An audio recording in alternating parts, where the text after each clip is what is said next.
क्रांती news, आवाज सर्वसामान्यांचा।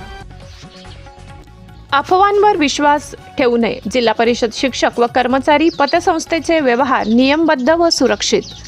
दिग्रस जिल्हा परिषद शिक्षक व कर्मचारी सहकारी पतसंस्था मर्यादित दिग्रस ही संस्था सन 2002 साली सहकार कायद्यानुसार स्थापन झाली असून संस्थेला आज 23 वर्ष पूर्ण झाली आहेत। मागील 20 वर्षांपासून संस्थेचे नियम ऑडिट होत असून संस्थेचा आर्थिक कारभार पूर्णतः पारदर्शक व नियमबद्ध असल्याचा खुलासा संस्थेच्या वतीने करण्यात आलाय। संस्थेची मागील आर्थिक वर्षातील एकूण वार्षिक उलाढाल सुमारे 155 कोटी रुपये इतकी असून मागील वर्ष अखेरीस पतसंस्थेकडे एकूण 42 कोटी रुपये ठेवी होत्या।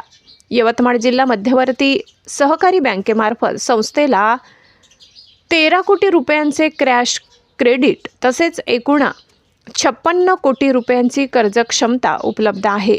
संस्थेने यवतमाळ येथील जिल्हा मध्यवर्ती सहकारी bank, ICICI bank, HDFC bank, bank of India व बँक ऑफ महाराष्ट्र या बँकांमध्ये सुमारे 17 कोटी रुपयांची नियमानुसार गुंतवणूक केली आहे। सध्या संस्थेचे कर्ज वाटप 43 कोटी 36 लाख रुपये असून खेळते भांडवल 48 कोटी 78 लाख इतके आहे। संस्थेचा निव्वळ NPA 1% कमी असल्याची माहिती देण्यात आली आहे।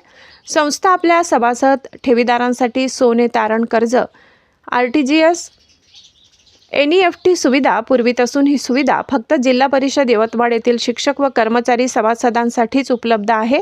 कर्ज मंजुरीनंतर कर्जाची रक्कम थेट सभासदांच्या पगार खात्यात जमा केली जाते। त्यामुळे इतर कोणालाही कर्ज पुरवठा किंवा RTGS द्वारे गैरव्यवहार झाल्याचा प्रश्नच उद्भवत नाही, असे संस्थेने स्पष्ट केले आहे।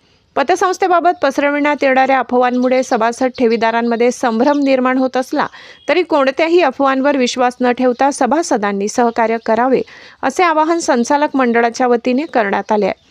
संस्थेचे सर्व व्यवहार कायद्याच्या चौकटीत व सुरक्षितपणे सुरू असल्याचा ठाम विश्वास संस्थेने व्यक्त केला आहे। महाराष्ट्र क्रांती न्यूज, अशोक जाधव, दिग्रस। कर्मचारी सहकारी पतसंस्था मर्यादित दिग्रस 602 ही पतसंस्था 23 वर्षापूर्वी स्थापन झालेली आहे। संस्थेला 23 वर्ष पूर्ण झालेले आहे। मागील 20 वर्षापासून संस्थेला ऑडिट वर्ग अ आहे।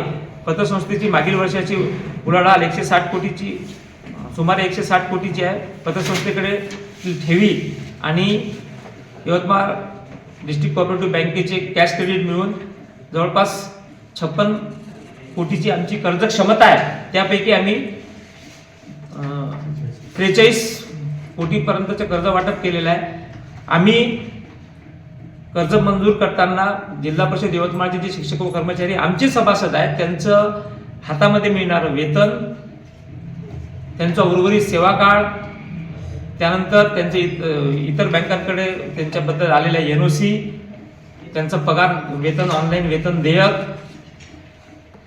त्यांचा पगार ज्या खात्यामध्ये होतो त्याचं 6 महिन्याचं स्टेटमेंट, या सर्वांची खात्री करून क्षमतेमध्ये त्यांना कर्ज देतो आणि त्यांच्या कर्जाची वसुलीची त्यांचा पगार करणाऱ्या अधिकारी यंत्रणेने हमी दिलेली असते। पगारातून परस्पर आमची हमी होते, त्यामुळे आमची वसुली 99.99% आहे।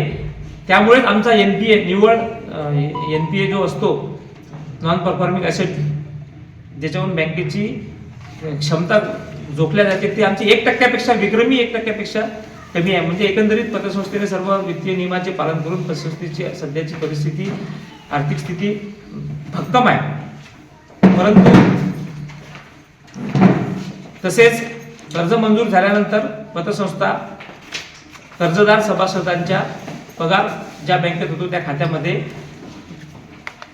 त्याचं मंजूर झालेलं कर्ज हे अकाउंट पेने वर्ग करते। त्याने तो कुठे गुंतवावा हा त्याचा वैयक्तिक प्रश्न असतो, त्याचा पतसंस्थेशी काहीही संबंध नसतो।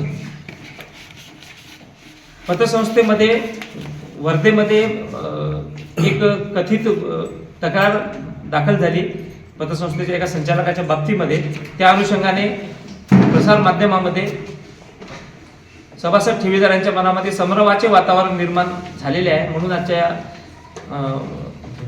तो संभ्रम दूर करावा आपल्या माध्यमातून म्हणून आजच्या पत्रकार परिषदेचं आयोजन करण्यात येत आहे. सर्व सभासद ठेवीदार यांना विनंती करण्यात येते की पतसंस्थेबाबतच्या कोणत्याही अफवावर विश्वास ठेवू नये असे त्यांना पुनश्च आवाहन करण्यात येते.